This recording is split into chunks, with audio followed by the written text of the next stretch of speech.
La sagesse commence par faire de la place au changement. Aujourd'hui, je vais te partager 2 concepts concrets qui vont te permettre d'améliorer tes relations, tes émotions ou encore tes projets. Je vais d'abord te parler du Tsum qui permet de laisser de l'espace afin de faire émerger ce qui compte vraiment pour toi. Et ensuite, je vais te parler de l'arbre de vie qui consiste à équilibrer ses opposés. Le Tsum, c'est l'idée que pour que quelque chose de nouveau naisse, il faut d'abord créer un vide. En d'autres termes, pour avancer, il faut parfois faire un pas en arrière. Car à force de remplir nos vies, on finit par étouffer nos opportunités. Créer un vide dans sa vie, ça permet vraiment de faire émerger des fois des choses sur lesquelles on n'aurait même pas forcément pensé. Par exemple, les notifications sur les réseaux, ça fait plus d'1 an maintenant que je les ai coupées. Même si des fois ça peut faire chier mes potes pour rater des informations, rien n'est jamais très grave. Et au final, le bénéfice que ça m'apporte est largement supérieur. Je suis pleinement présent dans mes activités, dans mes objectifs. Si je veux voir mes potes, il n'y a pas de souci, je les appelle, on s'organise ça. Chose pour la télé, Netflix, j'ai pas du tout Netflix ni la télé. Ça me permet vraiment de me concentrer sur d'autres choses. Si je veux lire un livre, je lis un livre. Je vais aller voir mes potes, je vais voir mes potes. Pareil pour les soirées, je vais plus du tout en boîte de nuit parce que j'ai pas envie de consacrer du temps à cette activité. Je préfère le concentrer sur autre chose. Donc après, c'est des choix personnels, ça dépend de vos priorités.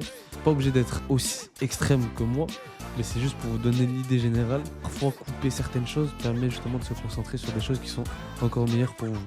En fait, Tsum, c'est du bon sens au final. Juste le temps et l'énergie que vous mettez dans un projet, dans une relation, dans une activité, du temps et de l'énergie que vous ne mettrez pas dans autre chose.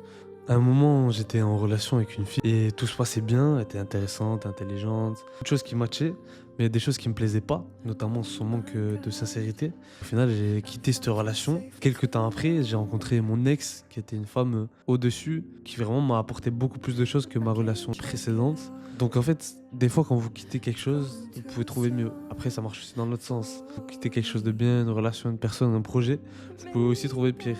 Et je sais très bien que ça peut être difficile de quitter une relation, de se séparer de quelque chose que l'on connaît dans quelque chose que l'on connaît pas. Ça fait sortir de sa zone de confort. Forcément, ça peut créer des peurs. Incertain, on ne sait pas ce qui va se passer. Mais de mon point de vue, je pense que la magie de la vie, elle opère justement quand on sort de sa zone de confort et qu'on se permet de se créer de nouvelles opportunités. Deuxième concept, l'arbre de vie. L'arbre de vie nous enseigne que toute réussite repose entre un équilibre entre 2 forces. Chez Z, qui représente la bonté, la gentillesse et la douceur, et Gevura, qui représente la rigueur et la discipline. Comme dans le taoïsme d'ailleurs, avec le yin et yang, la Kabbale nous enseigne que la réussite se trouve entre l'équilibre des opposés. En fait, si t'es trop dans chez Z, tu risques de te faire exploiter ou marcher dessus.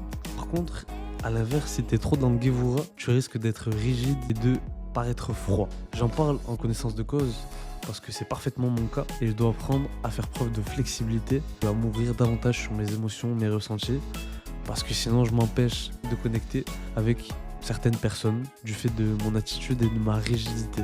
J'ai tendance à m'ouvrir et à montrer ma pleine personnalité à peu de personnes car j'ai besoin d'avoir confiance totalement en la personne afin de montrer réellement qui je suis. J'ai mis du temps à en prendre conscience. C'est un mécanisme de protection par peur d'être blessé ou de me montrer vulnérable vis-à-vis de personnes qui ne sont pas toujours dotées de bonnes intentions. Donc si je vous en parle aujourd'hui, c'est quelque chose dans lequel moi-même je me retrouve et sur lequel je dois faire des efforts et être plus vigilant afin de trouver un meilleur équilibre. Et donc, je me disais que vous aussi, ça pouvait vous servir.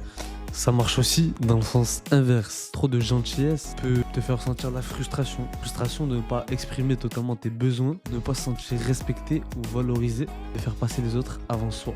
Pour arriver à faire preuve de davantage d'équilibre entre ces 2 forces, ça passe par un travail constant d'introspection, de mise en question, se demander de quel côté on penche trop afin de équilibrer un petit peu les 2 forces. Il faut être patient et bienveillant envers soi. C'est un travail sur le long terme. J'ai terminé pour aujourd'hui.